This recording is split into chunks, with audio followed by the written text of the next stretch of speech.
Bueno, muy buenos días a todos nuestros paisanos de la región momposina. Hoy llegamos a nuestra tertulia 86 y vamos a tener la segunda parte del programa que iniciamos hace 8 días con el análisis hidrogeográfico de la región momposina. Para el día de hoy, para continuar con lo que se venía conversando desde la semana pasada, tenemos como invitados especiales y agradecemos la participación a el ingeniero Rafael Elías Mundaray Mago. El ingeniero es hidrometeorologista con énfasis en meteorología, modelaje numérico del tiempo y clima, investigación en temas de meteorología, clima, cambio climático. Actualmente el ingeniero Mundaray está haciendo parte del programa Mojana Clima y Vida ejecutado por el PNUD. Agradecemos la participación del ingeniero. Continuamente a la participación del ingeniero Mundaray le daremos la palabra a nuestro paisano, amigo, el ingeniero Benjamín Di Filippo Valenzuela. Él es ingeniero químico, él es el director de Cardique, actualmente es funcionario de la misma entidad, conocedor de los grandes proyectos de la entidad y la estructuración de los mismos. Agradecemos a Benjamín su participación. Posterior a la participación de Benjamín, está con nosotros la bióloga especialista en cambio climático, la doctora Clara Pinilla, a quien agradecemos igualmente su participación. Posteriormente a la doctora Clara, tendremos al doctor Eduardo Torres Ruiz Díaz. El doctor Eduardo Torres es una persona ampliamente conocida en la región, sobre todo en el sector de las lobas. Él ha sido asesor de varios municipios de esa región. Es una persona conocedora de estos temas y el doctor Eduardo muy amablemente nos va a acompañar esta mañana para comentarnos su apreciación sobre esta problemática y sobre un proyecto que se viene desarrollando en esa región de bastante impacto ambiental, que es la carretera que conduce desde Margarita hasta Hatillo del Lobo. Posteriormente a la participación de nuestros 4 invitados especiales, vamos a tener nuestra acostumbrada ronda de preguntas para los invitados. Luego de esa ronda de preguntas, vamos a tener unas conclusiones que van a estar a cargo de nuestro amigo ingeniero Giovanni Di Filippo Echeverri, que ya Giovanni el domingo pasado también tomó nota de lo dicho por los expositores, y ya al final vamos a sacar unas conclusiones sobre este tema puntualmente. Sin más preámbulo, le voy a ceder la palabra al ingeniero Rafael Elías Mundaray. Adelante, ingeniero Rafael, bienvenidos y lo escuchamos todo. Queremos ante todo agradecer a la emisora Galaxia Estéreo que nos está difundiendo, a la emisora la 960 de Mangué. Un saludo muy especial a todos sus oyentes y a todas las personas que siguen en las redes sociales a ambas emisoras y a las personas que nos siguen por el Facebook Live también de el programa Tertulias por Momposo. Es de aclarar, ingeniero y todos los invitados, que acá en la sala únicamente están las personas invitadas. Esto se genera por la plataforma de Zoom, pero nuestra mayor audiencia está en la radio. Adicionalmente, este programa, las personas que no lo alcancen a escuchar en directo el día de hoy, el programa se graba y se cuelga en nuestra página de YouTube a partir del martes, después que se edite, y las personas pueden consultar y pueden también dar sus opiniones al respecto. A continuación, el ingeniero Rafael Mundaray. Bienvenido, ingeniero, y muchas gracias por acompañarnos este domingo. Adelante.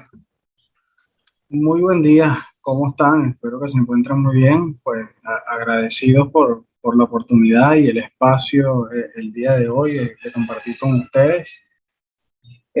Un rato más hablando sobre los temas de ambiente, del clima aquí en la región, ¿no? Interesante siempre poder participar en este tipo de espacios, siempre buscar la manera de que se siga creando conciencia, de que la gente comprenda un poco más estos temas y que además esto permita bueno, que las personas vayan aprendiendo un poco más, conociendo un poco más y así metiéndose más en el sentido de mejorar un poco las prácticas ambientales y querer un poco más a su región. Pues para iniciar un poco, ya que estamos hablando un poco del tema de cambio climático, es lo que vamos a tratar el día de hoy, eh, pues es de destacar que el cambio climático es este cambio que suscitado a nivel global, ¿no? Precisamente por las acciones que tiene el hombre en la Tierra, ¿no? Todos estos procesos que ha ido incorporando el hombre de la industrialización y procesos que de repente se han ido arrastrando en el tiempo, han ido generando todo este esquema de cambio climático a nivel global. Y el cambio climático a nivel global, estas variaciones de temperaturas que estamos observando en el planeta, que la Organización Meteorológica Mundial ha ido reportando cada año y estos récords que se han estado rompiendo en temas de temperatura con el tiempo, ¿no? Pues esto al final termina trayendo impactos a nivel regional en los diferentes países y en las diferentes regiones de cada país. En este caso, como a nosotros nos interesa el ver un poco qué ha pasado en Colombia o qué se espera para Colombia con respecto a este tema, ¿no? Aquí hay que destacar algunas cosas, ¿no? Y es que nosotros hablamos normalmente de cambio climático y a veces lo relacionamos un poco con algo que se llama variabilidad climática. Y fíjense que la variabilidad climática es un proceso natural que tiene la atmósfera de regulación con unas variables que nosotros en meteorología y en clima llamamos variables macroclimáticas, que son las que regulan un poco el comportamiento de las variables meteorológicas como la humedad, la temperatura, la precipitación. Y estas variables macroclimáticas, una de las más conocidas y en las que más se toca y de la que más se habla, por ejemplo, acá en Colombia, es el fenómeno El Niño, ¿no? El niño y la niña son variables macroclimáticas que afectan con cada cierta periodicidad a la región colombiana y bueno, en el mundo realmente, ¿no? Pues tienen impacto a nivel global, pero y precisamente ahorita estamos pasando por una condición de niña, una niña de carácter débil en la región, en el Pacífico se ha mantenido esta condición de niña débil y esto ha permitido que se han estado dando algunas lluvias o excesos de lluvia en el territorio colombiano y específicamente hacia la región Caribe y la parte sur de la región Caribe se han estado presentando algunos excesos de lluvia, ¿no? Y eso pues se ha visto reflejado precisamente en las inundaciones que hemos estado viendo, precisamente en sectores del San Jorge, del río Cauca y del Magdalena, cómo se han estado evidenciando precisamente estas inundaciones en estos últimos meses. Entonces, aquí tenemos dos términos, que uno era cambio climático, son estos efectos producidos por el hombre que cambian a nivel global el comportamiento de la temperatura y a su vez esto trae como consecuencia variaciones obviamente sobre las regiones. Y tenemos el término variabilidad climática, que son fenómenos que son recurrentes, como el niño y la niña. Hay otras oscilaciones también que son variables macroclimáticas. Y estas, digamos que son de más corta duración, esto se ven los impactos más cercanos o digamos, más consecutivos. Fíjense que ya tenemos desde el año 2020, desde que se pronunció la OMM y los grandes centros notificando de que había una niña presente en la región y todavía no hemos salido de ella, ¿no? Ahora bien, pues, volviendo al tema de cambio climático, ¿qué se ha visto o qué se ha estado o qué buscan los científicos a nivel mundial? Es obviamente ver cuál es el impacto de este cambio a nivel global, cómo impacta a las regiones y también cómo impacta la variabilidad climática. Hemos estado viendo que hay fenómenos más consecutivos, ¿no? Digamos, de lluvias más. De repente vemos que se han reducido días de lluvia, pero las lluvias son más intensas. Digamos que la atmósfera en su forma de regulación dice, bueno, lo normal es que yo llueva en una zona tanta lluvia, pero resulta que yo la distribuía más o menos en 20 días, ahora resulta que esa misma lluvia la distribuyo en 15 días. Y eso es más o menos parte de las cosas que se han empezado a ver con esto del cambio climático, ¿no? Y de igual manera, la influencia de la temperatura también se ha sentido, se ha visto este incremento de temperaturas en las regiones, además de todo lo que implica el hecho del cambio de uso de suelo, el tema de que se ha ido poblando ciertas regiones, eso obviamente cambia la estructura, porque hay menos árboles, hay menos vegetación, y eso a su vez aumenta la temperatura, eso nosotros lo llamamos efecto de isla de calor. De igual manera, pues no se descarta precisamente también la influencia de todo este cambio global que permite o que contribuye también a estas variaciones de temperatura en una región. Cuando empezamos a hablar ya un poco, o lo que estaríamos nosotros esperando, digamos, hacia la región, ¿no? Con respecto a este tema de cambio climático, y ya es lo que uno busca llamar conciencia, es que a finales de siglo, basados en la tercera Comunicación Nacional de Cambio Climático, emitida acá en Colombia por el Instituto Nacional de Meteorología, Hidrología y IDEA en el Ministerio del Ambiente, pues se estaría esperando que haya aproximadamente un incremento de la temperatura promedio en la región de más o menos 2.2 grados Celsius por encima de la temperatura promedio normal. Estamos hablando que la temperatura promedio, por ejemplo, para Bolívar a modo amplio es alrededor de 28, 29 grados centígrados, y estaríamos esperando que para finales de siglo esta temperatura pudiera estar alcanzando entre 31 y 32 grados Celsius. Y esto a su vez pues también trae impactos en el comportamiento de las lluvias. Y pues a modo general se estaría esperando más o menos una bajada en las precipitaciones a nivel anual de un 17% de pérdida en las lluvias en la región, entre un 17 y un 20% de pérdidas en la lluvia, y aquí es donde uno, bueno, toca tomar conciencia, porque los cambios de temperatura, estos aumentos de temperatura promueven procesos de desertificación. Si hacemos el uso excesivo de cambio de tierra, si sigue incrementándose la deforestación, si le seguimos dando mal manejo al uso del agua. Todo esto, pues, además del proceso de cambio climático, pues estaríamos impulsando procesos, por ejemplo, de desertificación. Esto a su vez también traería efectos en la fauna, en la flora de una región. Entonces, digamos que hay, el cambio climático existe, ya está presente, se han hablado de las evidencias del mismo. Digamos que una de las principales evidencias ha sido este tema de los páramos y de los glaciares, cómo se han ido reduciendo. Ya de ahí se empieza a hablar un poco más de la frecuencia con la que están ocurriendo las precipitaciones en un sector, o la intensidad con la que están ocurriendo.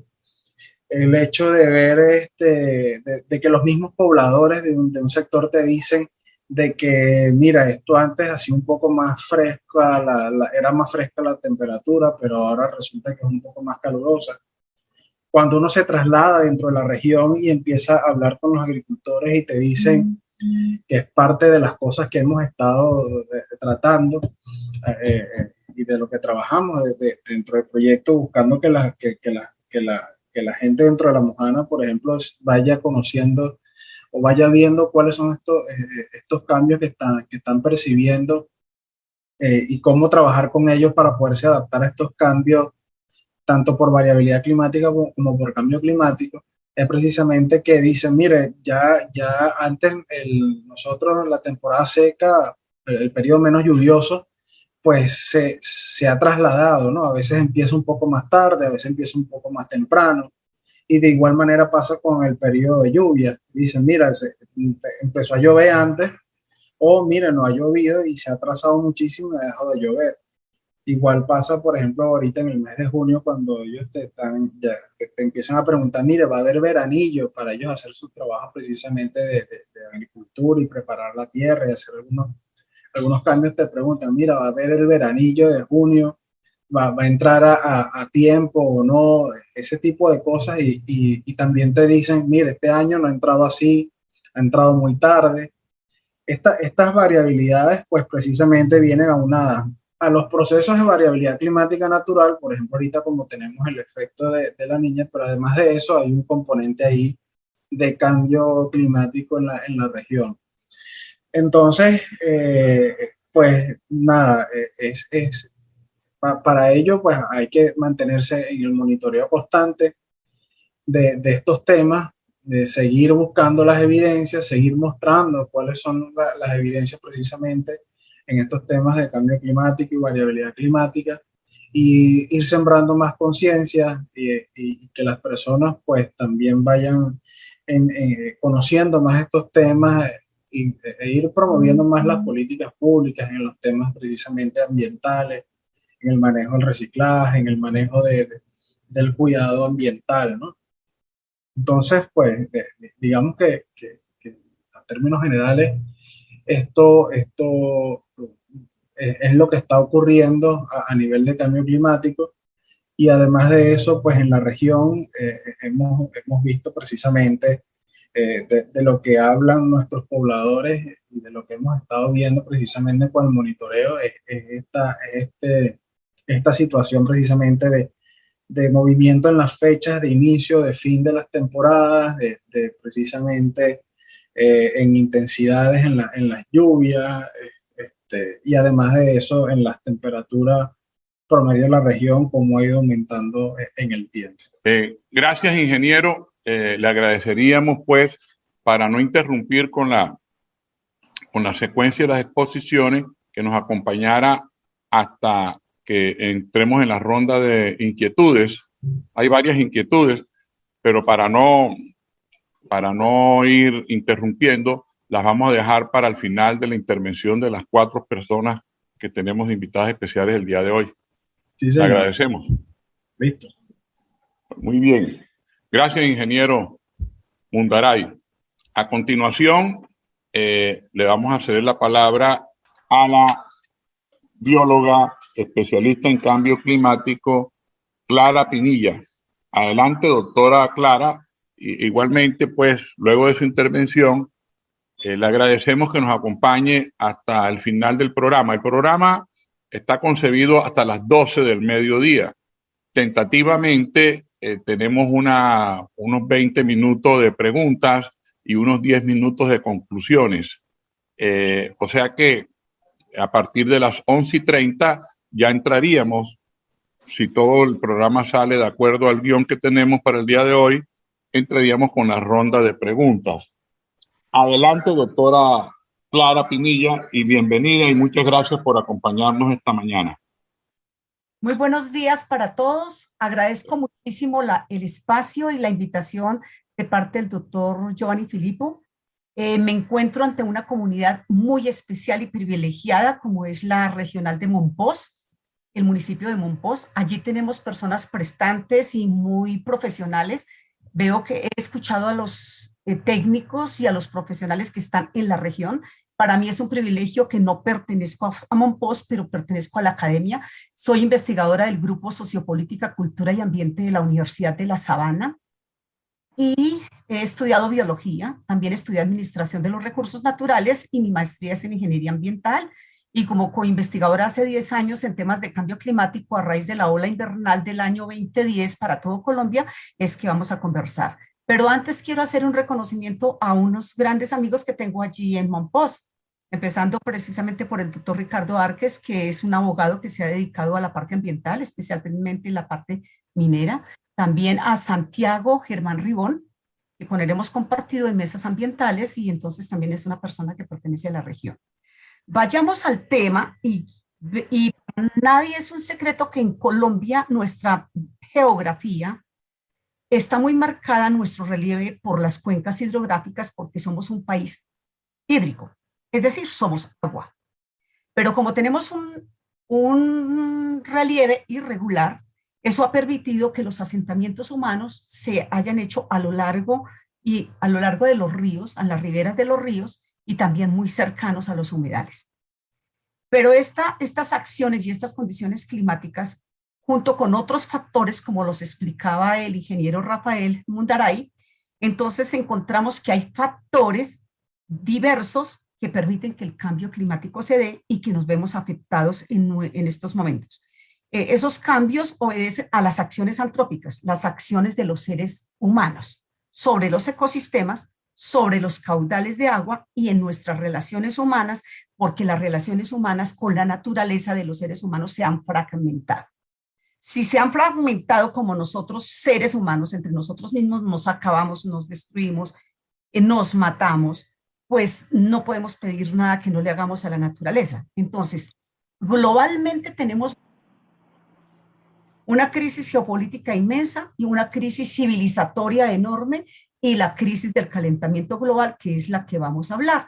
Entonces, Monpós es una región, como todas otras regiones en Colombia, que es vulnerable y que es susceptible de poder tener unas grandes inundaciones, como ha pasado a lo largo de la historia, porque no es ni la primera ni tampoco será la última inundación. Esas causas, por ejemplo, como los seres humanos hemos colaborado para que los cauces de los ríos reduzcan su capacidad de cauce, porque les hemos arrojado basuras, porque hemos construido casas muy cerca de las rondas de los ríos, los cuales no puede ser, y porque generalmente manejamos mal los recursos, los residuos sólidos, y la deforestación la hemos quitado. Si tuviéramos barreras vivas cerca de los ríos, no dejaba cuando lloviera que se rodara el suelo, y al rodarse el suelo llena el cauce de lodo, o del suelo allí con el agua se forma un lodo y va disminuyendo la capacidad de cauce. Cuando vienen las zonas de lluvia, pues el cauce ha disminuido y no tiene el agua por dónde pasar. Entonces ahí no se nos genera una amenaza. Entonces la amenaza es lo que está, la capacidad de que es el riesgo, está la amenaza, está el riesgo y somos vulnerables. El riesgo es la capacidad, la posibilidad de que se dé un evento de riesgo climático, y los riesgos climáticos son las inundaciones, son las sequías, son los terremotos, son los sismos, pues ahora vamos a tener inundaciones. ¿Inundaciones por qué? Porque hay dos fenómenos climáticos, como los explicaba el ingeniero Rafael. Hay el fenómeno de la niña y el fenómeno del niño. El fenómeno de la niña, por la variabilidad climática, por el cambio y aumento de la temperatura, se ha alterado el ciclo del agua. Entonces, al tener el fenómeno de la niña, pues va a llover muchísimo, y si hay grandes cantidades de lluvias y no hay capacidad de cauce para que fluya el agua, que es lo que ha pasado en la mayoría de nuestros ríos, que los seres humanos los hemos convertido en cloacas, en basurelas, en lugares para colocar todos nuestros desechos y nuestros residuos. ¿Qué tendríamos que hacer para evitar esas amenazas, esos riesgos y esas vulnerabilidades? Entonces ahí vamos a tener que hacer acciones políticas, porque las políticas públicas están, pero no se han dinamizado. Y al dinamizarlas para darlas a conocer a las comunidades es contarles a las comunidades, mira, hay unos decretos, hay una política nacional de cambio climático, hay unas acciones que podemos hacer desde las comunidades, y es aprendernos a adaptar en dos maneras. Adaptarnos con base en la capacidad que tienen las comunidades de responder al riesgo y eso se llama la adaptación con base en comunidades, o la adaptación que debemos hacer con base en ecosistemas. Y esos dos documentos y esas políticas están. ¿Qué debían hacer las autoridades locales? Buscar la manera de capacitar a las comunidades en cómo adaptarnos en estas dos grandes variables, y entonces tiene que darse una articulación entre políticas públicas de las autoridades locales con las comunidades para capacitarlos. A pesar de que las comunidades tienen una información ancestral, cómo se manejaba antes las inundaciones. Pero es que antes las tierras para las comunidades eran sagradas. Habían unas culturas muy centradas en el cuidado del ambiente, en el amor a la naturaleza, en el respeto a los árboles, en el respeto a las personas. Entonces, volver a las costumbres ancestrales y volver a nuestros, digamos, esa cosmovisión de las comunidades anteriores es parte de lo que tenemos que hacer ahora, aprender de ellos, aprender de las culturas ancestrales para luego tener un diálogo intergeneracional, un diálogo local entre cultura, medio ambiente y política local, de tal manera que se dé lo que pide el desarrollo sostenible, que es, primero, tenemos que hacer alianzas y hacer cooperaciones, el objetivo 17 del desarrollo sostenible, alianzas de las comunidades, de los grupos ancestrales, de las autoridades, de los líderes comunitarios y de la academia y de los profesionales que están allí, para que todos encontremos acuerdos y caminos para cómo reducir la falta de cauce del río. Porque todo es cierto que está la ingeniería al servicio de las soluciones ambientales en los territorios, pero muchas veces no hay el dinero para los procesos de ingeniería que son dispendiosos. Hacer, por ejemplo, los dragados de los ríos, eso vale un dineral y es muy costoso. Y también hacer la construcción de parillones, que es aumentar los niveles sobre las orillas de los ríos para que los ríos no desborden. Pero si eso lo hiciéramos con barreras vivas, o sea, reforestando, si disminuyéramos y hiciéramos control del manejo de residuos sólidos, ¿para qué barreras vivas? Para que no se vaya tanto el suelo, no se vaya por la erosión hidráulica, se vaya al agua, se vaya al cauce, y entonces disminuye el cauce. Tendríamos que hacer dragados, sobre todo en las orillas, con trabajos comunitarios, digamos, hacer un sábado, unos domingos, acciones por el clima, y acciones por el clima es pensar en manejo de los residuos sólidos. Una vez que se hagan estas tareas conjuntas, entonces tenemos que hacer acciones por el clima, y esas acciones por el clima pueden ser la reforestación, las jornadas de los domingos del árbol o los sábados del árbol, hacer manejo de residuos sólidos, hacer mesas comunitarias para prevención del riesgo y la emergencia, porque hay un problema muy grave. Si nosotros no estamos alertas, tenemos que nombrar unas comunidades para la prevención del riesgo, porque esos grupos voluntarios me permiten establecer entonces unas jornadas digamos, comunitarias y solidarias para dar una alerta verde cuando no está todavía en riesgo o el río está normal.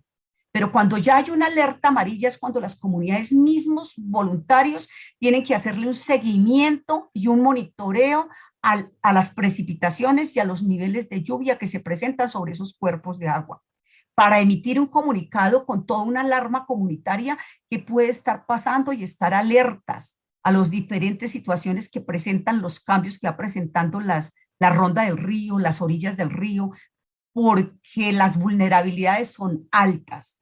En este momento Mompox, ese brazo del lado de la cantera, está muy crecido.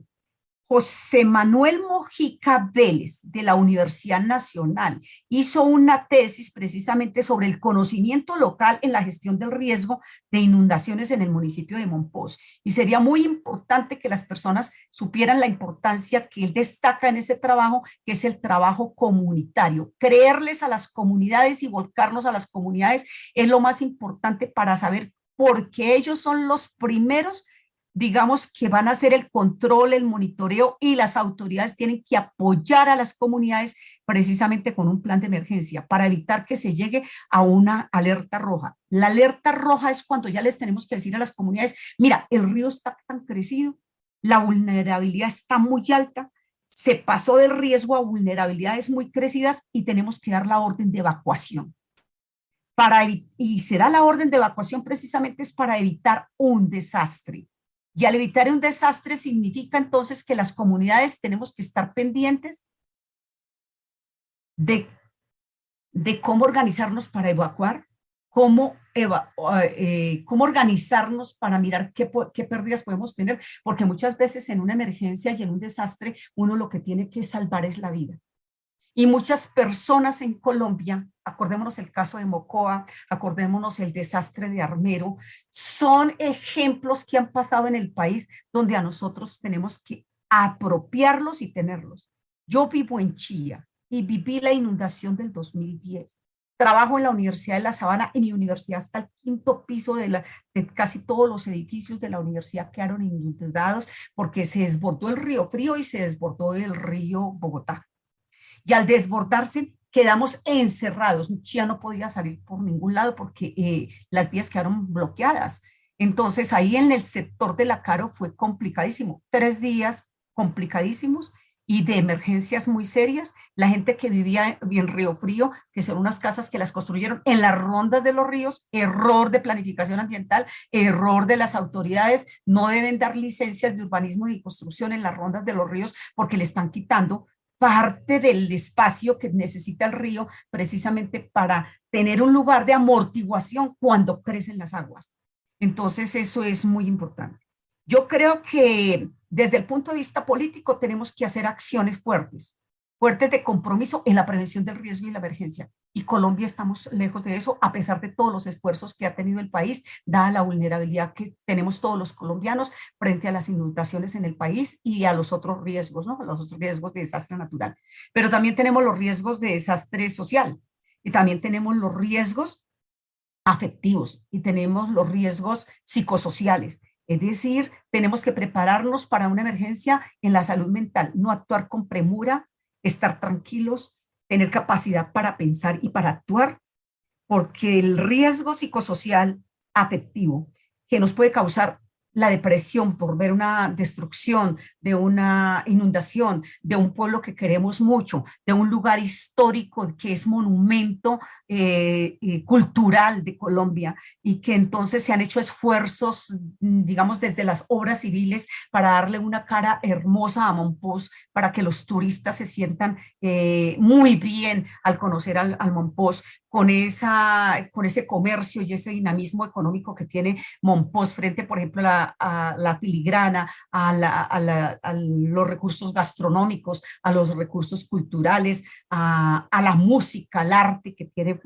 Entonces son pérdidas enormes. Entonces es un lugar muy valioso que todos los colombianos deberíamos estar apoyando los planes de adaptación a cambio climático de los municipios. Ya es una urgencia, que es un trabajo comunitario, social, articulado a las autoridades para que nos hagamos los planes de adaptación a cambio climático basado en los ecosistemas para recuperar todas las orillas de los ríos a partir de acciones ecológicas, mientras se pueden hacer acciones de ingeniería por la situación tan crítica económica que quedó el mundo a partir de la pandemia, porque estamos saliendo de una pandemia y la reactivación económica no ha sido fácil y las soluciones de ingeniería en un momento crucial que si sigue lloviendo, pues no las podemos hacer cuando están lloviendo, sino que hay que hacerlas en periodo de sequía. Entonces, pues es complejo. ¿Qué podemos hacer ahora?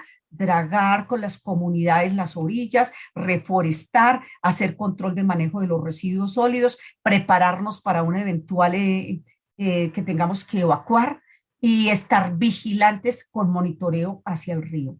Dentro de la gestión de las comunicaciones, qué bueno que ustedes tengan radios, emisoras y todo para que tengamos voces de alerta a través de la comunicación ambiental, de la participación ambiental, porque tenemos que seguir unos pasos para poder preparar a las comunidades, no para alarmarlas, pero sí para estar listos a actuar con sangre fría en momentos difíciles cuando venga una amenaza más fuerte y cuando si estamos en la alerta roja tenemos que estar muy atentos para no pasar pues al desastre. En ese caso las medidas comunitarias es que hay que tener un líder comunitario que hable de riesgos, que oriente las comunidades utilizando las medidas de radio, informar a las comunidades y que se hagan brigadas. Establecer grupos de personas de brigadas articuladas a grupos que estén de prevención de riesgos y emergencias, como la defensa civil, como los grupos ecológicos, como los bomberos, como todos los grupos que puedan, ojalá por cuadras o por veredas, tener líderes para saber qué podemos hacer y empezar a hacer sábados y domingos en trabajos comunitarios, todo el mundo trabajando para reducir, digamos, ese riesgo, esa amenaza y reducir esa vulnerabilidad. Hay que trabajar todos mancomunadamente para evitar un desastre. No sé si quieren que yo les hable más porque me da pena pues como tomarme tanto tiempo, o espero las preguntas para luego aclarar algunas cosas. No, doctora, muy interesante esto. Tenemos tiempo porque al parecer uno de los expositores no se va a presentar, entonces vamos a tener tiempo suficiente. Con toda tranquilidad, sigamos conversando y ahorita... Perfecto. Siga, por favor. Bueno, muy bien. Miren, el cambio climático no apareció en este momento. Ha venido evolucionando a través del planeta Tierra, de la evolución del planeta Tierra. Siempre ha existido con nosotros. Ha estado en la biosfera presente. Nosotros tenemos 3 grandes capas que forman la Tierra, que es la litosfera, la hidrosfera y la atmósfera. Y nosotros estamos asentados en la litosfera, en el suelo. Pero ¿quién nos permite la vida? Entonces el suelo con las plantas, con los animales, me forman unas redes de conectividad y unas redes de producción de alimento tanto para los animales como para los seres vivos. Y esos sitios de equilibrio entre suelo, el agua, la flora, la biodiversidad y el clima se dan unas conectividades que se llaman las conectividades ecológicas. Si rompemos cualquiera de estas conectividades ecológicas, se va a romper la vida. Por tanto, nosotros somos promotores de la vida y a todos los colombianos y a todas las personas nos interesa la vida de los seres humanos, la vida del planeta Tierra, la vida de los animales, la vida de las plantas.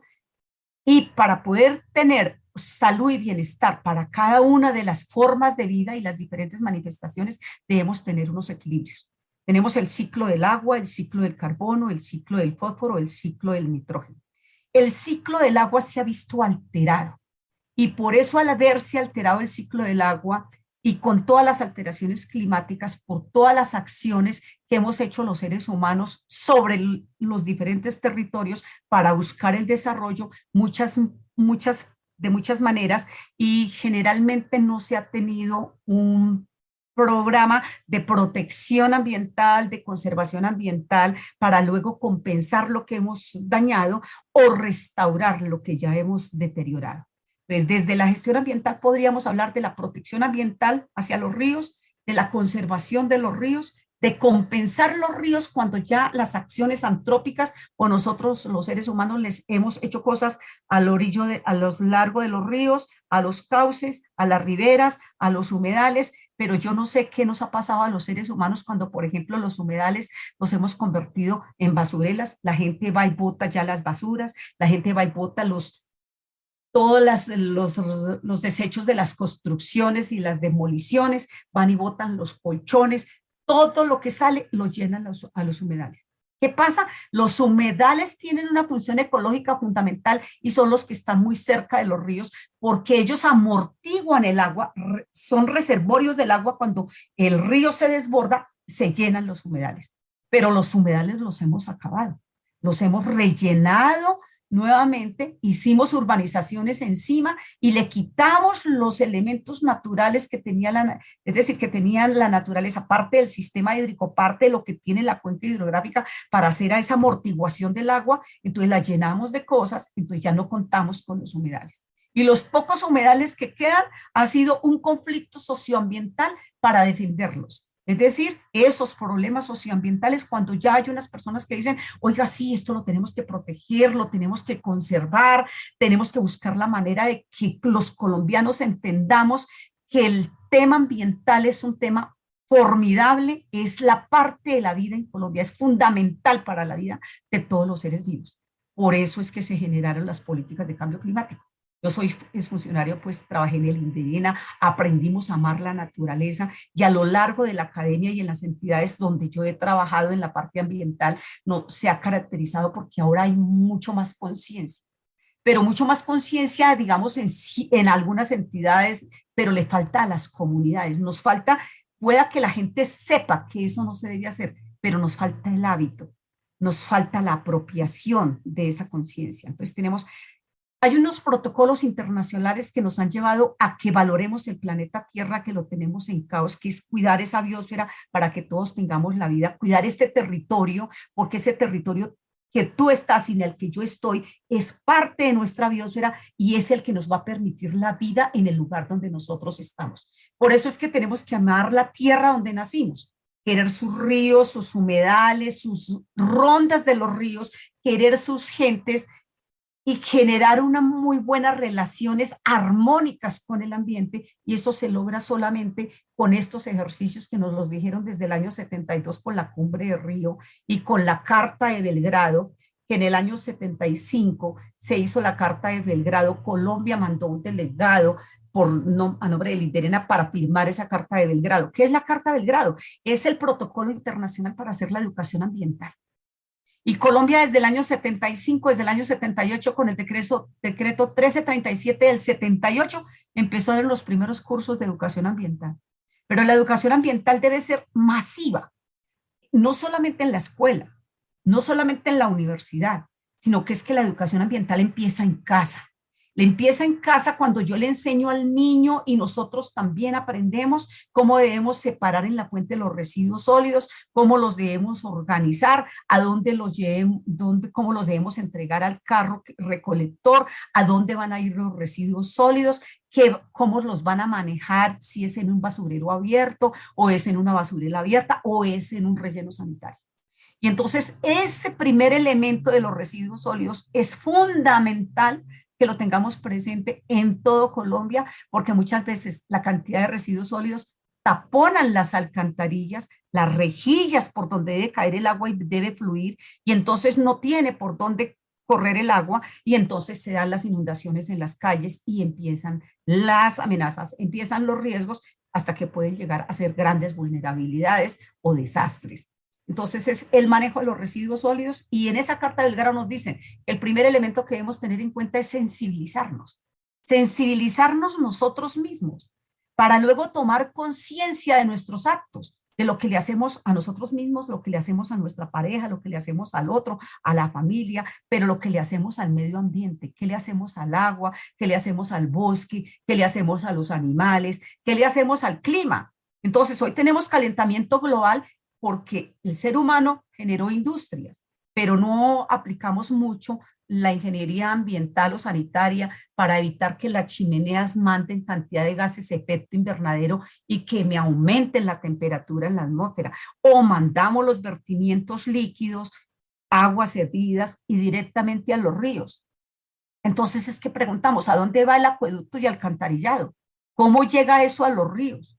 Entonces dicen, no, los municipios ahora pueden tener una PETAR, una planta de tratamiento de aguas residuales, pero todos los municipios no pueden tener un relleno sanitario, ni pueden tener una planta de tratamiento de agua residual. ¿Por qué? Porque todos los municipios no tienen el presupuesto adecuado para hacer estas soluciones de ingeniería.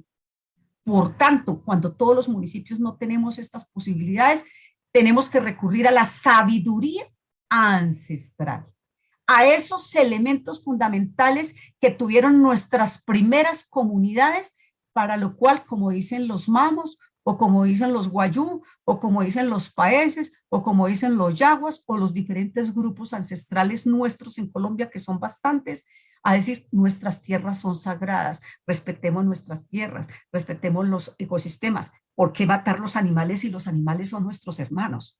Y gracias a Dios tenemos los animales, porque muchos animales domésticos para muchas personas son su compañía. Un perrito, una vaca, un conejo, un gatico, y ellos ayudan a la salud emocional de las personas, a los equilibrios y a las depresiones emocionales que muchas veces nos dan, a todos nos dan causas del medioevo, por supuesto, porque la vida no es fácil, pero llevar la vida en todas las dimensiones de la vida o en todas las dimensiones que son de las connotaciones humanas, nos lleva precisamente a que hay momentos que nos desequilibramos y tenemos que equilibrarnos. El momento del deterioro del planeta Tierra, el momento del deterioro porque hay un recurso que nos está llamando la atención y entonces el agua nos está amenazando y entonces dicen ustedes, la naturaleza tiene memoria y la naturaleza nos cobra lo que nosotros hagamos mal.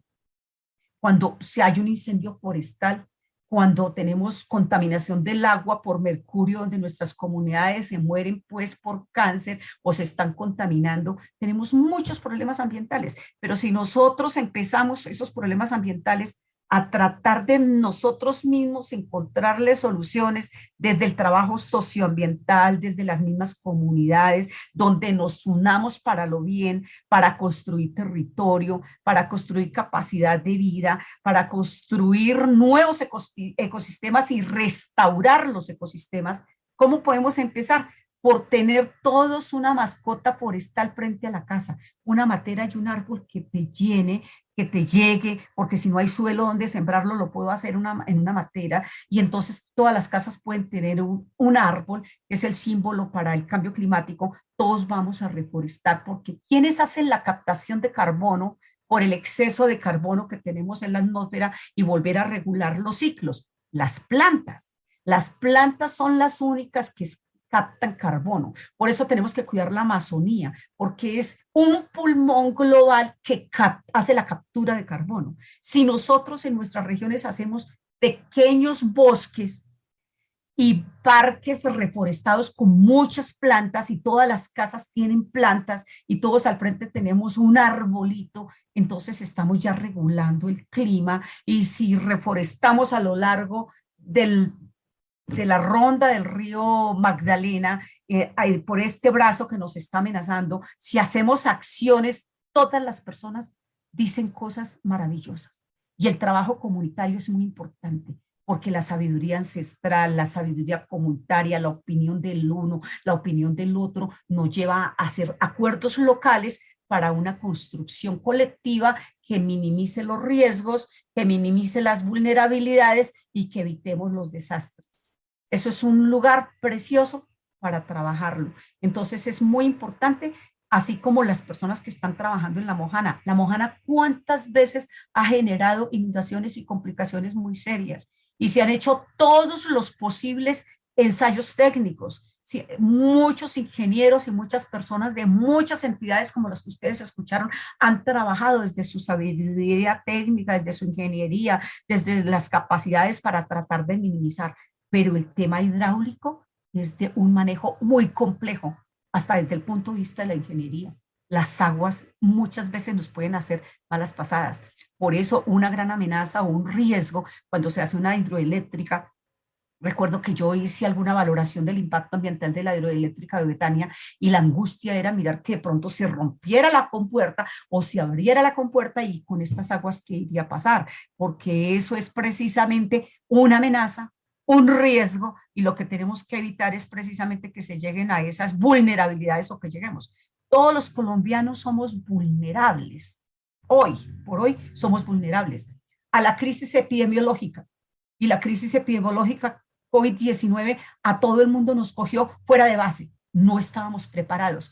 Ni el mundo, ni los gobiernos, ni los presidentes, ni los líderes comunitarios, ni los expertos en biología, ni en ecología, nada, ni los médicos, porque no sabían qué elemento formular para una crisis epidemiológica brutal como la que tuvimos en el 2020 y en el 2021. Pero la pandemia no se ha ido. ¿Qué está pasando? ¿Por qué la pandemia no se ha ido? Porque la inmunidad de rebaño, que consistía en que ojalá toda una población se vacunara para rápidamente erradicar el virus, no se pudo hacer. ¿Por qué? Por cultura, por la falta de disciplina de las comunidades, por la falta de credibilidad de las comunidades en la vacuna, porque la indisciplina de los colombianos. Nosotros somos un país folclórico y lo tenemos que reconocer. ¿Somos un país indisciplinado? Sí. ¿De gente inteligente? Muchísimo. Y muchas veces se utiliza la inteligencia para cosas negativas, no para la construcción sana de la vida ni del territorio. Entonces es importantísimo que la disciplina y la indisciplina que tenemos nosotros la canalicemos para acciones positivas en el territorio, como es construirnos nosotros mismos, construir unas excelentes comunidades que estén en equilibrio con la naturaleza y que empecemos a proteger nuestros territorios porque son unidades de vida, son zonas de vida.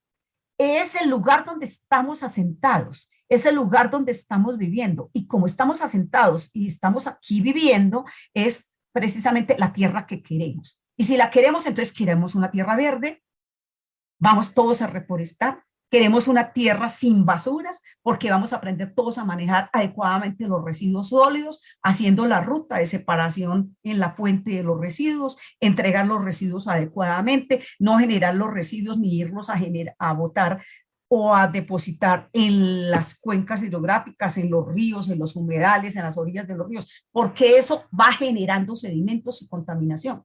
Y al aumentar el sedimento me reduce el cauce, y si no tiene el río por dónde correr, pues entonces tiene que regarse, porque ¿para dónde va a coger si ya le quitamos los humedales? Ya le invadimos la ronda del río, pues el río tiene que reaccionar. Es como cuando a nosotros se nos sube la copa porque alguien nos hizo alguna cosa, pues va una cosa, otra acción, otra actitud, y entonces cuando nos damos cuenta, ¡pum!, vino el estallido.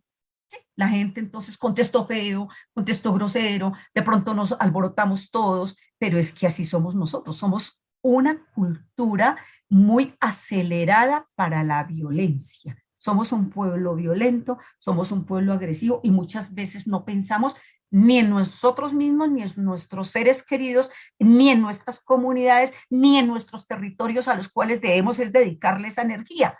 Esa buena energía, esa buena vibra, esa buena construcción social a partir de la sensibilización, de la toma de conciencia, del aprender nuevos conocimientos, aprender los unos de los otros, aprendemos de los ancestrales, aprendemos de nuestros grupos originarios, aprendemos de los ingenieros, aprendemos de los abogados, aprendemos de las autoridades, aprendemos de un diálogo común para una tierra común. No es un chiste que el Papa Francisco haya hecho una encíclica que se llama el Laudato Si. En el Laudato Si, desde una forma muy espiritual, pero al mismo tiempo muy política, porque todo lo que hagamos, las acciones que hacemos nosotros en la vida, todas son políticas, porque ustedes son sujetos políticos y yo también soy sujeto político. Usted gobierna en su territorio y yo gobierno en mi territorio. Es que el gobierno no lo hace el presidente, el gobierno lo hacemos nosotros mismos con nuestros actos cívicos de actuar directamente en el territorio. Entonces eso nos implica solidaridad, honestidad, transparencia, eficacia, trabajo colaborativo, trabajo solidario, pensar siempre en el bien común. Cuando el Papa Francisco nos dice, ¿cuál es nuestra casa común? ¿Cuál es mi actitud que debo tener en mi casa común, que es el planeta Tierra, que es la biosfera? Y cuando yo tengo ese cambio de actitud, decido participar. ¿Y cómo voy a participar? Con todas las acciones por el clima que nos pide el objetivo 13 del desarrollo sostenible. Y esa participación tiene que ser directa, tiene que ser honesta, tiene que ser compartida, tiene que ser de responsabilidad social, tiene que ser para la construcción común de la vida, porque la vida es única y es irrepetible, tanto en los seres humanos como en los seres vivos. Por tanto, como la vida es sagrada, tenemos que hacer acciones sagradas para protegerla, para conservarla. Y si se está fragmentando la vida, hay que compensarla, hay que ir a un médico. Entonces, si estamos nosotros enfermos, vamos al médico alopático o al médico bioenergético o al que creas de tu cultura, porque hay gente que dice, bueno, no, yo tengo que ir es donde el indio amazónico, o no, yo quiero ir es a que me curen, que me lean las cartas. Depende de tu cultura, lo que tú quieras, pero entonces es importante cuidar la vida desde nuestras dimensiones espirituales, desde nuestras dimensiones culturales, desde nuestras dimensiones biológicas, desde nuestras dimensiones genéticas, desde nuestros riesgos de salud, porque es que el respirar aire contaminado nos afecta la salud, el no comer adecuadamente la comida saludable nos afecta la salud, el no tener la comida nos afecta la salud, porque el objetivo 1 del desarrollo sostenible es erradicar la pobreza, el 2, buscar que el hambre sea cero en el mundo, cuando nuestros territorios los estamos planificando mal y ya no dejamos tierra para cultivar, o si hay la tierra para cultivar, no se ha podido cultivar porque nuestros campesinos han tenido que migrar por muchos conflictos en el territorio. Entonces no tenemos la seguridad alimentaria y entonces todos los colombianos no tenemos la salud, ni el bienestar, ni el estilo de vida. Si estamos amenazados, si estamos en riesgo, si estamos vulnerados ante una inundación o ante una cuestión social o ante una crisis económica fuerte o estamos amenazados por una enfermedad terminal, mira, las amenazas están todos los días, los riesgos están todos los días, desde que nacemos hasta hasta cuando Dios nos la permita. Pero como decía García Márquez, nosotros aprendemos desde la cuna hasta la tumba. Y por tanto, esa participación, ¿a qué nos debe llevar? A la construcción de una cultura ecológica, a la construcción de una cultura de paz, a la construcción de una cultura ciudadana, a la construcción de una cultura de trabajo comunitario para mejorar las condiciones ambientales en nuestros territorios.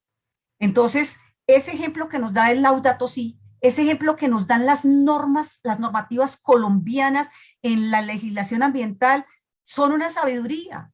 El mejor código ambiental y las mejores normas ambientales son hasta ejemplo para otros países. Mira, yo acabo de terminar de dictar un curso para Chile y nosotros somos un modelo en manejo de la legislación ambiental. Acá tenemos política de agua, política de suelo, política de bosque, política de la biodiversidad, política de cambio climático, política de cambio de residuos sólidos. Tenemos política para manejar residuos sólidos domiciliarios, política para manejar residuos sólidos peligrosos, los que salen de los hospitales, política para manejar los RAE, residuos que salen eléctricos, los electrónicos, los mouse, las pilas, las luminarias. ¿Eso a dónde lo llevan? Sería bueno averiguar, porque si eso lo llevamos a los ríos y los llevamos a los humedales, pues estamos muy graves. Si tenemos que averiguar cómo se manejan ese tipo de residuos y tenemos que proteger nuestros ríos, nuestras aguas. Todos somos agua. Nuestro 75% de nuestro cuerpo es agua y por tanto, si agua somos, tenemos agua que tomar, tenemos que tomar agua para tener una sana vida, que son 6 o 7 o 8 vasos diarios, depende de tu cuerpo, tu peso, tu tamaño, y también tenemos que cuidar las fuentes de agua. ¿Qué pasaría en Colombia?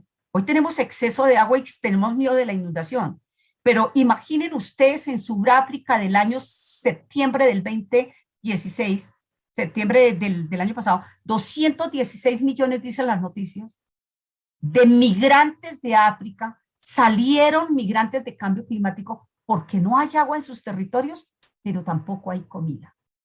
Los migrantes de cambio climático en el mundo son muchísimos. Estamos expuestos, hablaba hace poco con una comunicación con Cuba, con San Andrés, porque ellos están más expuestos en la zona Caribe a lo que son los huracanes. Y tanto los huracanes como los tornados, como los tsunamis, pueden ser un riesgo muy alto para las islas.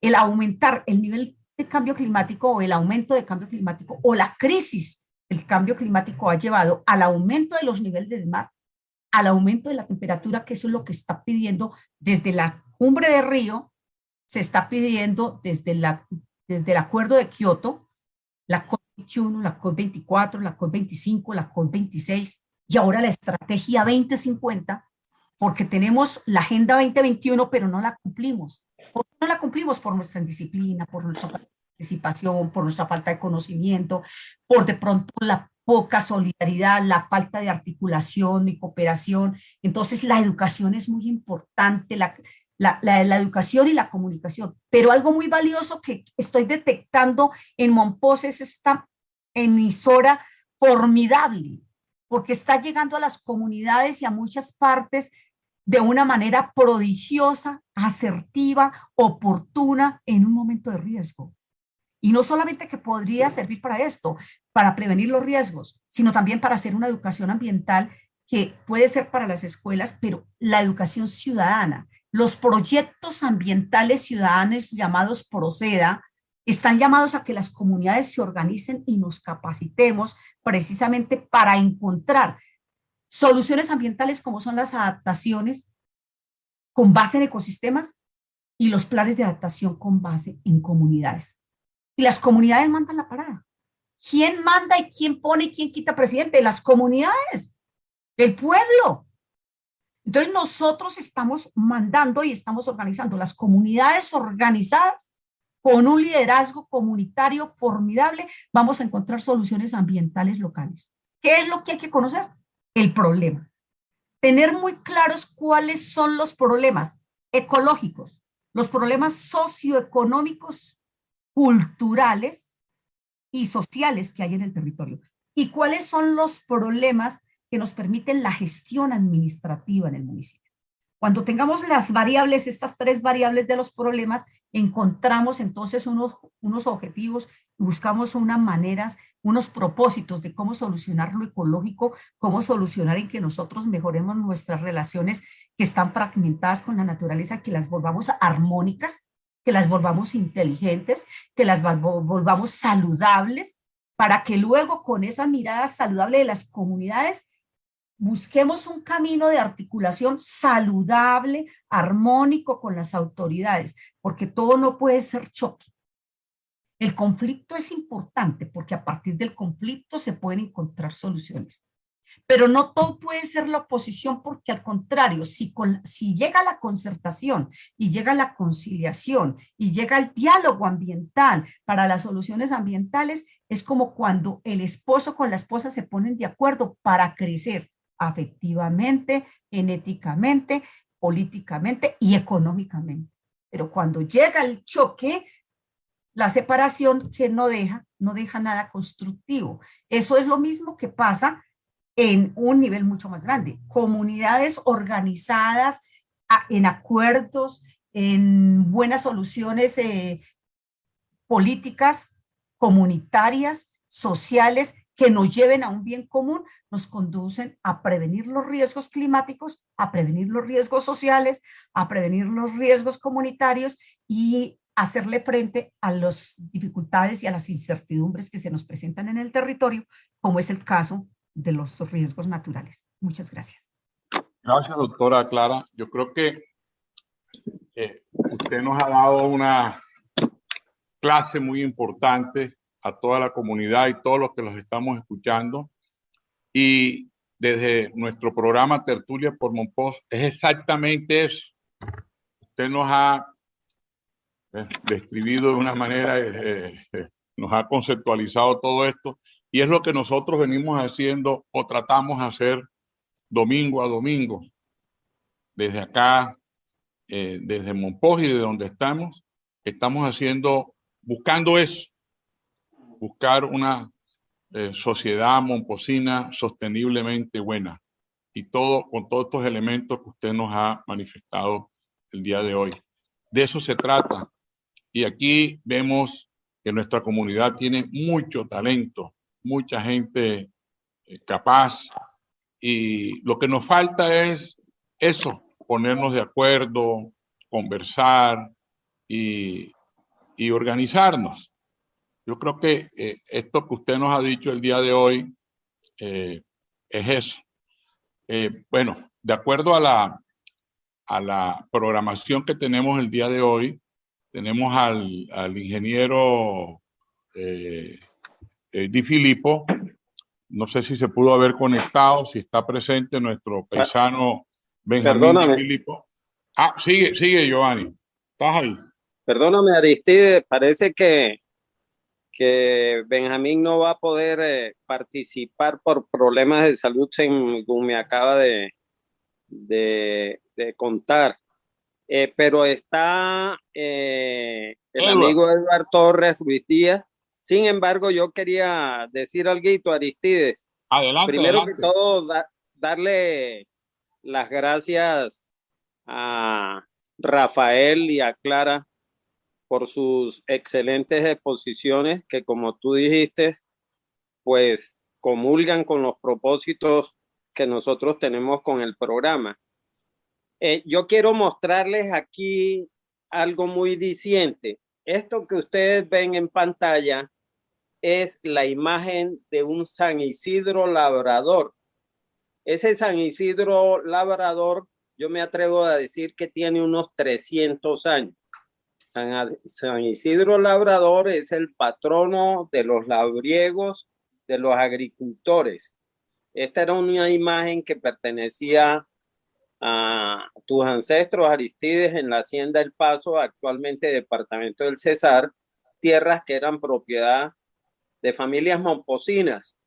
Esto es muy diciente en la medida en que podemos darnos cuenta que siempre para los seres humanos los aspectos climáticos han sido fundamentales y todo ha girado alrededor, hasta las fiestas giraban alrededor o giran todavía sin saberlo muchos, de que giran alrededor de la productividad de las tierras, del clima, que era fundamental para que la producción fuera importante. Entonces quería traerlo a colación. Lógicamente eran unas épocas en donde lo sagrado, lo religioso imperaba. Hoy en día la ciencia no ha desplazado totalmente el imaginario ese popular, pero es importante que escuchemos también la ciencia en las apreciaciones que tienen sobre adaptación y demás al cambio climático. Quiero decirles que somos un territorio muy importante, Clara y Rafael. Nosotros en el Gran Zapal Momposino, que es el nombre que hemos querido que se cambie, contrario a Depresión Momposina, como tradicionalmente los científicos han denominado la región. Nosotros no dependemos, nuestra problemática ambiental no depende solamente de lo local, o sea, el cambio climático local. Nosotros obedecemos a varios ríos que vienen desde cientos de kilómetros, miles de kilómetros, en el caso del río Magdalena, el río Cauca, río San Jorge, río Cesar, río Nechí, que inundan nuestras regiones. Muchas veces cuando aquí no llueve, allá llueve, pero de todas formas sentimos en nuestro territorio esa influencia de las aguas llovidas muy distantes.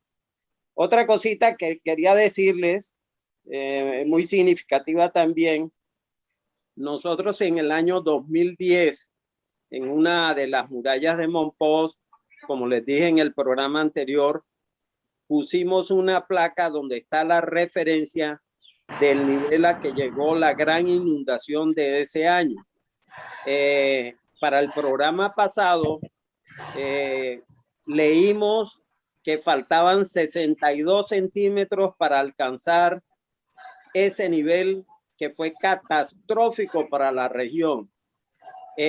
Hace 3 días volví a hacer la lectura y faltaban 52 centímetros hace 3 días. Esta mañana lo he vuelto a leer y faltan 57 centímetros.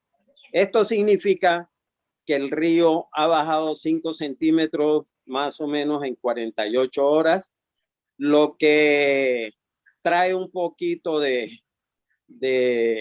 positividad a que no va a haber posiblemente una gran creciente. Bueno, Aristides y amigos Rafael y Clara, nuevamente muchas gracias.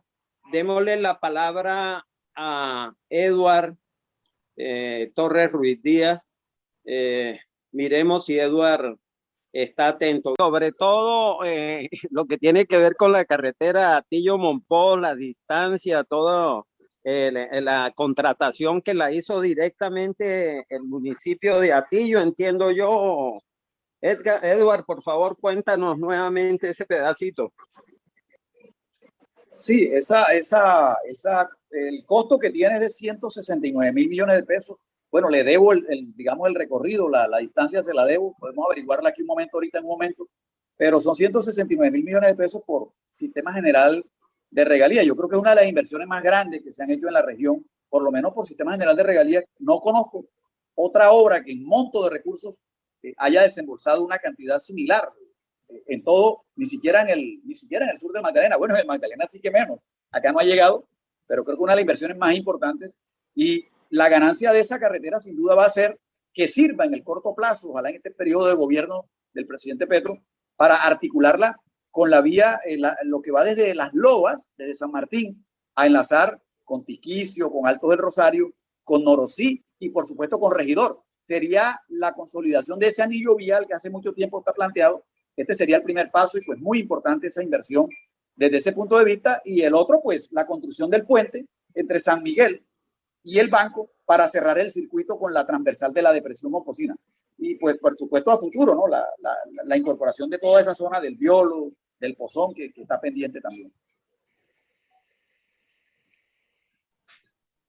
Una pregunta que hacen aquí que es para ti precisamente, es el jarillón de Atillo a La Victoria. En días pasados tuvimos la participación de algunos funcionarios de la Unidad de Gestión de Riesgo que nos comentaron, pero no se pudo hacer el programa en público, pero sí comentaron de que iba a haber una inversión importante en ese tramo. ¿Qué conoces tú sobre ese, puntualmente, sobre el tramo de Atillo a La Victoria? Allí es donde se están invirtiendo 17.000 millones de pesos, especialmente a fortalecer donde está rompiéndose, ¿no? En la parte que está allí en ese trayecto, donde hay la posibilidad de rompimiento, se está levantando y se está fortaleciendo y trabajándole a ese proyecto 17.000 millones de pesos por gestión del riesgo. Ya esa obra está en ejecución. Sí, señor, eso está en ejecución, pero recuerden, el enfoque es el control, el fortalecimiento del jarillón para evitar que se rompa y no vaya nuevamente a ocurrir lo que ocurrió en el año 2010. Perdóname, vuelvo a preguntar, no tengo claro. La carretera Atillo-Botón de Leiva, ¿el contratante es quién? ¿La Gobernación de Bolívar? ¿El proyecto lo estructuró el municipio de Atillo? Explícanos un poco ese aspecto, porque es de mucha importancia en la medida en que siempre se ha pensado que nuestros municipios no son capaces de contratar cierto tipo o cierta magnitud de obra. Acláranos un poquito el tema, Edward. Sí, el contratante, o sea, los recursos son departamentales, son regalías regionales gestionadas por el gobernador de Bolívar, pero el gobernador le cedió la contratación como tal, fue realizada por el municipio de Atillo de Loba directamente, fue quien digamos, lideró el proceso, o sea, fue un proceso que se hizo entre el municipio y la misma gobernación, un trabajo, hombre, muy, muy plausible, que la gobernación le dio esa importancia al municipio en ese caso, ¿no? De hecho, eso tiene unos efectos muy buenos en términos tributarios para el municipio de Atillo de Loba, ¿no? Entonces, muy buena esa labor que hizo el gobernador ahí. Edward, una preguntita. Aristides acaba de tocar un tema importante sobre una posible inversión en riesgo. Resulta de que, bueno, estás tocando el tema de vías, el tema del programa es el tema hidrológico. No se conoce información sobre inversión en materia de hidrología, de temas hídricos. Escasamente o nunca se ha hecho una inversión sobre política hídrica hasta ahora, creo que después de 50 años, por la información que se tuvo en la reunión en la alcaldía de Monpós, que va a empezar el dragado de un pedazo del brazo, que es un proyecto de obra que necesitábamos. Pero integralmente hacia los corregimientos y demás municipios no conocemos que el gobierno tenga pensado inversión en materia de política hídrica que sí se necesita. No sé si tienes información al respecto. No, la parte digamos, de investigativa, ya un poquito para, digamos, pasar a esa siguiente etapa de la prevención, no. Realmente, pues las inversiones que se hacen, Ricardo, como usted lo dice, son reactivas, ¿no? Reactivas. Cada invierno, pues, el río amenaza, se gestionan las obras. Afortunadamente, de hecho, miren, el municipio de Atillo le tocó de sus recursos propios tomar casi 2.000 millones de pesos, porque acá se presentó un nuevo, una nueva amenaza, y fue precisamente en el corregimiento de San Miguel el año pasado.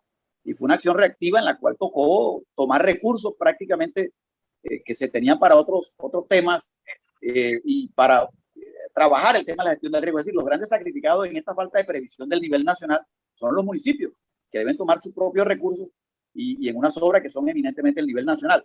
En lo que me preguntaba hace un momento sobre el recorrido de la vía, el trayecto está aproximadamente en 36, 38 kilómetros entre Atillo de Loba y el Botón de Leiva. Mira, lo interesante también es que el diseño de esa vía haya obedecido a evaluaciones técnicas ambientales de flujo de agua, etcétera, para que haya estabilidad en el futuro de la obra. De todas formas, eso, si llegó a ver esos estudios, es porque la política nacional empieza a funcionar alrededor del tema hídrico. Nosotros tenemos aquí invitado precisamente a Rafael, y la vez pasada invitamos a la doctora Diana Díaz del PNUD, Programa de las Naciones Unidas para el Desarrollo, donde ellos están adelantando precisamente cosas en este sentido en La Mojana, que de alguna manera es un laboratorio para todo el Gran Zapal Momposino.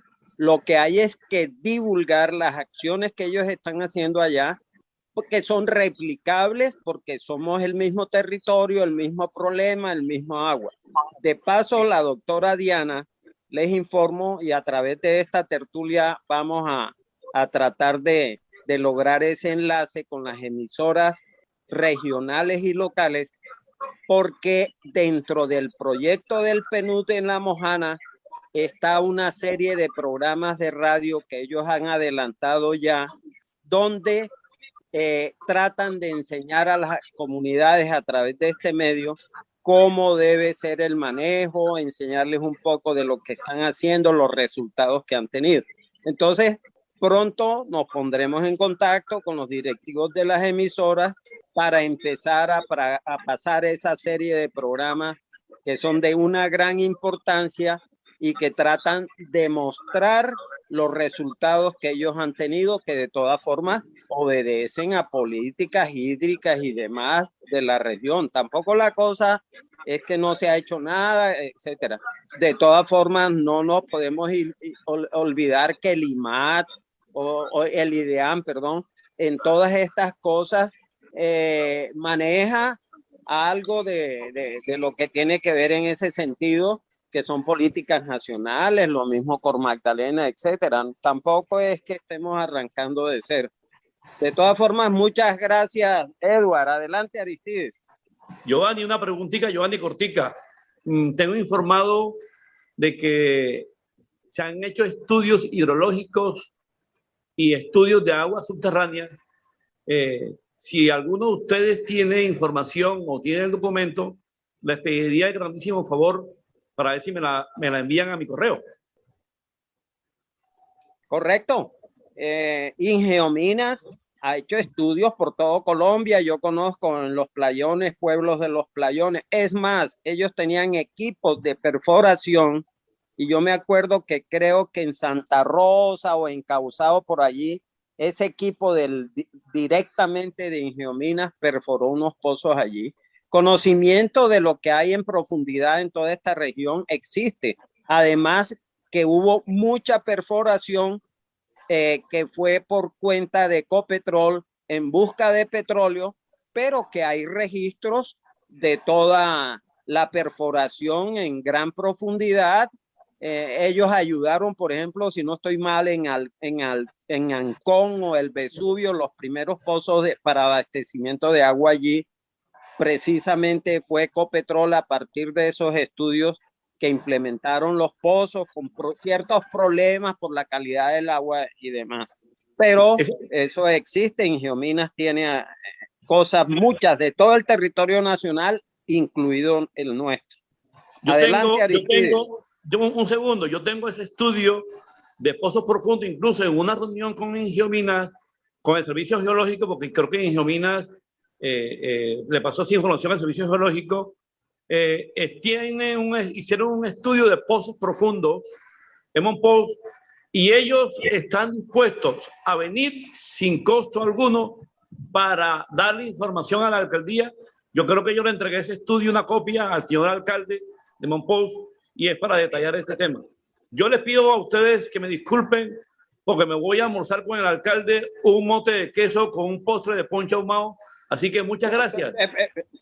Bueno, listo. Aquí te... Muy amable. Hasta luego. Oscar, adelante, Oscar Arque. Oscar, adelante, te escuchamos. Sí, quiero aprovechar antes que el programa termine para precisar algunos elementos.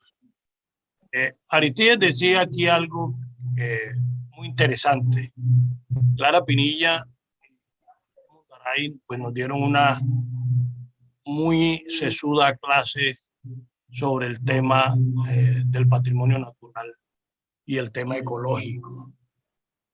Creo que ahí es donde tenemos que centrarnos, porque a veces perdemos un poco la dimensión que nosotros tenemos una audiencia de radio, de la comunidad, de cientos o miles de personas que por el radio nos están escuchando y están sintiendo, queremos ponerlo entre comillas, la tragedia, las dificultades ambientales de la creciente de los ríos y de las sequías nos traen. Y aquí en la sala de Zoom, 6 personas que a veces nos concentramos en un diálogo aquí interno entre nosotros y olvidamos esa audiencia que está por fuera. De lo de Clara y lo de Rafael rescato conceptos importantes. El concepto de espacio geográfico, territorio y población. Me parece que allí hay que las comunidades entiendan, ¿cierto?, que como Estado nosotros somos un territorio, un lugar geográfico donde habita una población y nos dotamos de unas normativas. En la medida en que esa integración de esos 3 elementos funcione de la mejor manera, vamos a vivir mejor, sosteniblemente bueno. Reza el lema de nuestro proyecto. Cuando eso se desarticula, como ha venido ocurriendo históricamente, se presentan toda esta serie de dificultades que tenemos aquí, ¿cierto? Cuando no valoramos el concepto de paisaje natural, cuando lo confundimos con el de paisaje cultural, cuando afirmamos que ya lo que hizo un funcionario en relación con el paisaje cultural y los patrimonios de arquitectura y de urbanismo están mandados a recoger y hay que hacer otros. Entonces, cuando esos diálogos se rompen y no se habla entre naturaleza y cultura, difícilmente podemos superar los problemas. Por eso rescato lo que Clara decía. Aquí vive gente, viven comunidades con una historia y con una cultura. Yo quiero que la comunidad que nos está escuchando tenga presente que así como son sujetos democráticos, ciudadanos de derechos, también tienen un conjunto de deberes. Y que es importante una formación en la observancia y en el cumplimiento de esos deberes como ciudadanos se ponga de presente en toda la cultura. La nueva ministra de Cultura decía una frase hermosísima, bellísima: si no cambia la cultura, no cambia nada, ¿cierto? Si nosotros no introducimos significativos cambios en la forma de pensar, en la forma de producir, en la forma de concebir el mundo, en la forma de manejar este turismo arrasador que tiene a los momposinos todo entusiasmados, pero que en otras latitudes y en otras coordenadas del mundo los tienes casi que asfixiados, vamos a tener más de un problema. Ese es el que se nos ha presentado porque nosotros somos el sumidero de las 2 grandes cuencas arteriales de Colombia, el Cauca y el Magdalena, al que se le une el San Jorge y se le une el Cesar, ¿cierto?, para formar esta gran depresión momposina, muy definida por todos los estudios geográficos, hidrológicos que se han hecho. En esa comunidad vive gente que se apropió del territorio de la naturaleza, lo asumió como de ella, ¿cierto?, y en la antigüedad supo vivir en armonía, ¿cierto? Los estudios de Ana María Falchetti, todos estos que han estudiado toda la hidrología de los cenúes y de los malibúes, así lo demuestran. Pero, ¿cierto?, ese concepto económico de modernidad y progreso arrasó con todo eso, arrasó con el bosque tropical, arrasó con caños y ciénegas para convertirlos en potreros, y hoy se están pagando las consecuencias. Entonces, el llamado es, insisto en eso que Clara planteaba, que las comunidades entiendan qué es eso de la teoría del semáforo. Cuando el semáforo está en verde y podemos hacer ciertas cosas, y dónde podemos hacer ciertas cosas. Cuando el semáforo está en amarillo y cuando el semáforo está en rojo, en donde se pone en peligro la vida de las personas. Estaba el caso de Armero y de otros tantos casos de tragedias que le han costado al país sangre, vida y muchas tragedias. Es entonces en la educación, ¿cierto? Es en una política pública que ponga a hablar a la cultura en función de formas de convivencia humana. No es la cultura espectáculo, no es la escultura del monumento patrimonial. Me parece que hay allí un gran error porque se está confundiendo el monumento histórico como documento y fuente de reconstrucción de la historia de forma de vida con elementos de orden ecológico y natural en la cual no les ajusto el diálogo que Ricardo quiso plantear al desconocer el trabajo de Olga Pizano, que yo muy solidario con Giovanni planteo aquí y defiendo aquí y en todas partes. Entonces, se necesita ese diálogo entre naturaleza y cultura y no hay otro mecanismo que lo pueda hacer que la educación. Es desde la educación, desde los colegios, desde los hogares, desde el barrio, desde la comunidad, desde los gremios económicos en que se pueda plantear nuevas formas de tratar a la naturaleza. Y eso es lo que todos aspiramos. Hoy en día es una visión mundial, esto no nos lo inventamos nosotros, no se lo inventó el nuevo presidente de Colombia, es una consecuencia mundial. Hablar del Acuerdo de París, hablar del Acuerdo de Kioto, hablar del calentamiento global, eso es un movimiento de orden mundial. De tal manera que mi llamado es a todos esos conciudadanos, a todos esos montosinos en la región nos están escuchando, en las laderas, en el río Chicagua, en el Biolo, en Guaymaral, en Candelaria, en Los Piñones, en el Carmen de Sicuco, en toda esa cuenca de la isla de Monpós y más allá, o también en la vertiente oriental del brazo hacia las tierras del Magdalena, lo que llamamos las tierras altas, que tienen algún tipo de ventaja porque se inundan menos, pero ahí entonces se afecta más el bosque tropical.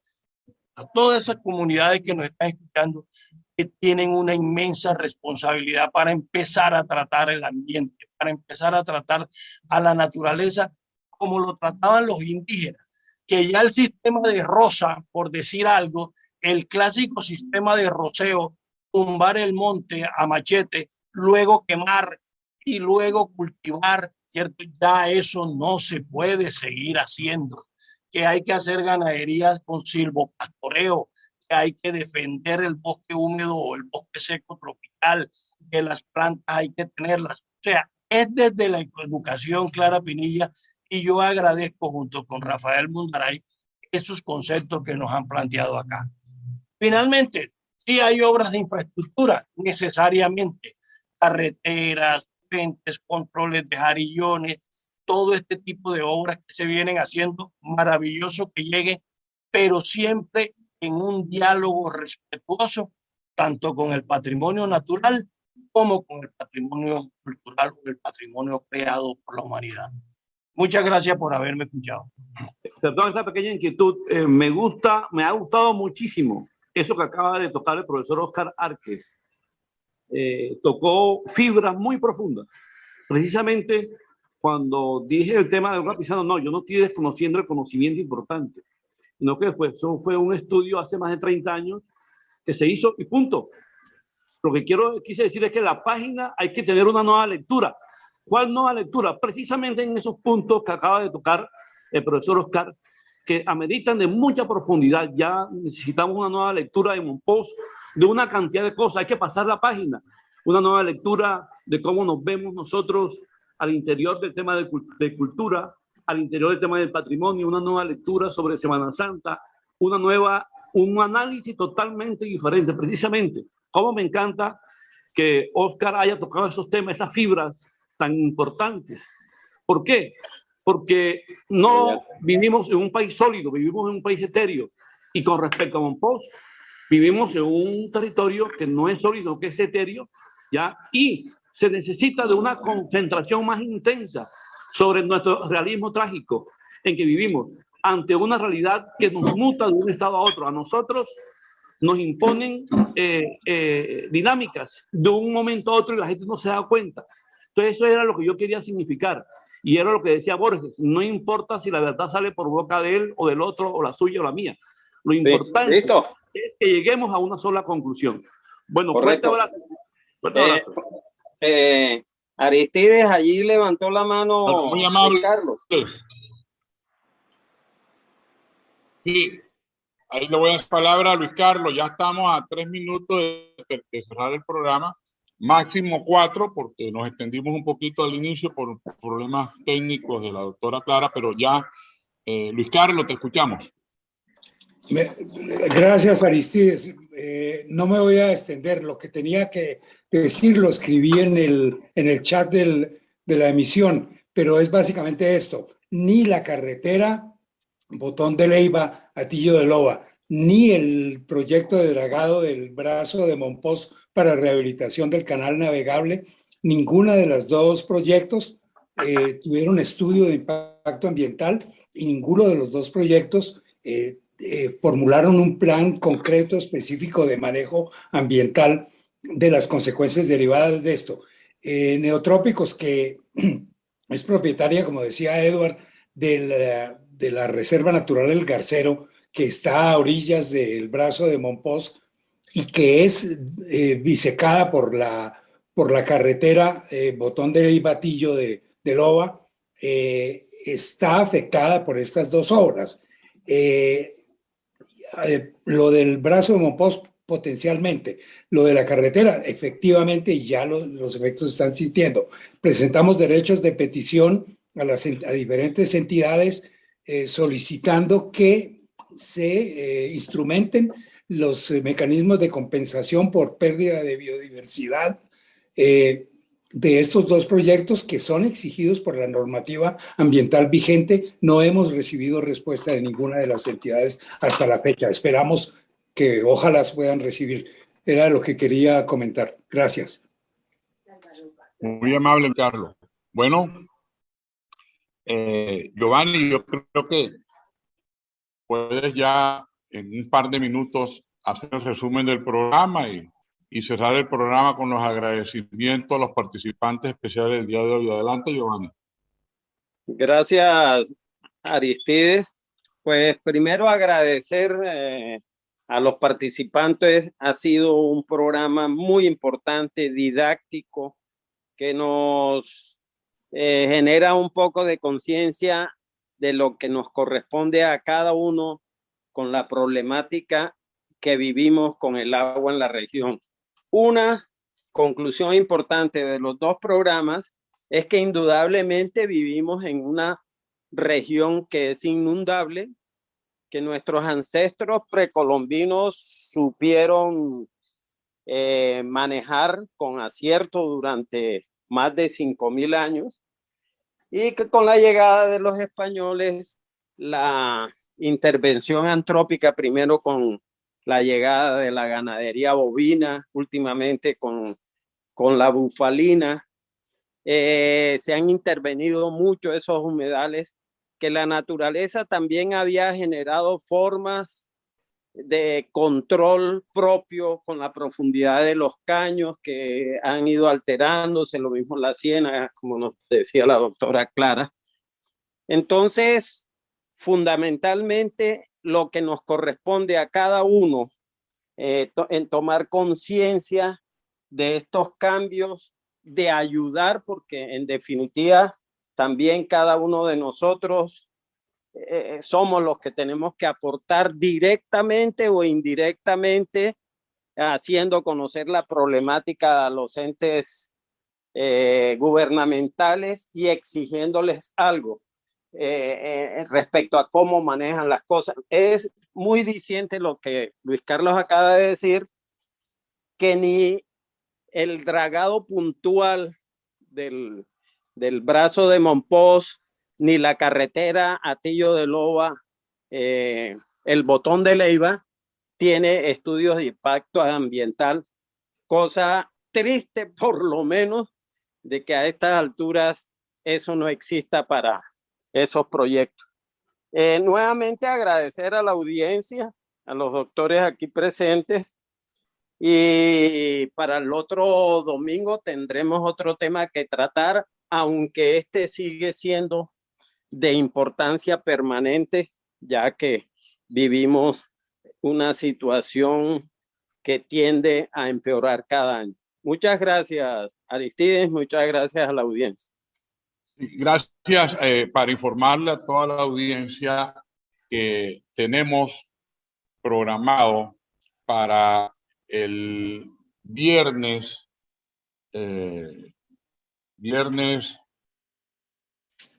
22 de julio a las 8:30 de la mañana una reunión que se ha venido gestando con la gobernación, con los contratistas, con los interventores y con algunos miembros de la comunidad para que nos conversen y nos pongamos al tanto sobre las obras que se están realizando actualmente en Mompox, el alcantarillado, la pavimentación de las calles, lo del Parque del Jazz y lo de la extensión de la Albarrada hacia el Mercadito. Muy amablemente, la gobernación aceptó el llamado de tertulia por Mompox. Nosotros simplemente somos unos intermediarios de lo que la comunidad nos ha manifestado y hicimos la gestión. Ellos muy amablemente nos respondieron y vamos a hacer un programa en vivo desde cada uno de esos sitios y luego vamos a tener una reunión en un sitio que estamos para escogerlo el día de hoy con algunos representantes de la comunidad que conozcan sobre el tema y por supuesto manifiesten inquietudes y puedan despejarse cualquier duda que haya sobre estas obras en mención. El papel de la tertulia sigue siendo de tender puentes, de buscar a las personas que nos den respuesta a nuestras inquietudes y por supuesto de dar una opinión propositiva, porque lo que nosotros pretendemos es que todo esto salga de la mejor manera. Si hacemos un análisis ya para cerrar, la inversión que el Estado le ha hecho en los últimos 10 años a Mompox, a la región de Mompox, ha sido alto. No tengo las cifras de cuál sería el valor per cápita de esa inversión pública para la región, pero me atrevería a decir que de los 1.100 municipios de Colombia, Mompox es uno de los privilegiados. Entonces, también quisiera agregar que para este tipo de obras se constituyen vedurías y que esas vedurías, lo lógico es que sean personas que tengan el conocimiento sobre esto. En la reunión que hubo hace 2 días en la alcaldía, observé con preocupación de que todas las personas querían ser veedores de una obra y creo, me atrevería a decir, que en su gran mayoría las personas que estaban ahí accediendo a ser veedores de esa obra no tienen el conocimiento para esa gestión. Entonces, de nosotros, la comunidad, ya el Estado nos manda las obras y nos da la oportunidad de convertirnos en veedores, pero que se escojan bien los veedores, que sean personas que conozcan del tema, puedan hacerle seguimiento. eso es un llamado pues para toda la comunidad, que yo creo que es oportuno hacerlo en este momento con tantas obras que tenemos actualmente en Mompox. Entonces, la invitación es para el próximo domingo. Vamos a seguir con el programa normal de la tertulia y vamos a tener un programa especial en directo y va a ser transmitido por la emisora local y también vamos a invitar al canal de televisión. Va a venir también la emisora de Magangué, la 960 de Caracol, y donde van a estar todos los actores que tienen injerencia en estas obras importantes. No resta más, pues Luis Carlos, ya nos hemos extendido un poquito más del tiempo, que ya me están llamando de la emisora, porque esto ya tiene ellos tienen una programación y eso es lo que quería agregar ya para cerrar el programa. Nos vemos el próximo domingo, Luis Carlos, y seguiremos conversando. Ahí va a haber más espacio para seguir dando opiniones y desde luego agradecerle nuevamente a todos los participantes, a las emisoras, a todos los invitados especiales por acompañarnos esta mañana. Sabemos de que este es un programa que cada día está ganando mayor audiencia y así lo han demostrado pues los indicadores que nos han pasado las personas que nos ayudan en esto. No resta sino desearles una feliz tarde. Nos vemos el próximo domingo con un nuevo tema a las 10 de la mañana. Muy amables.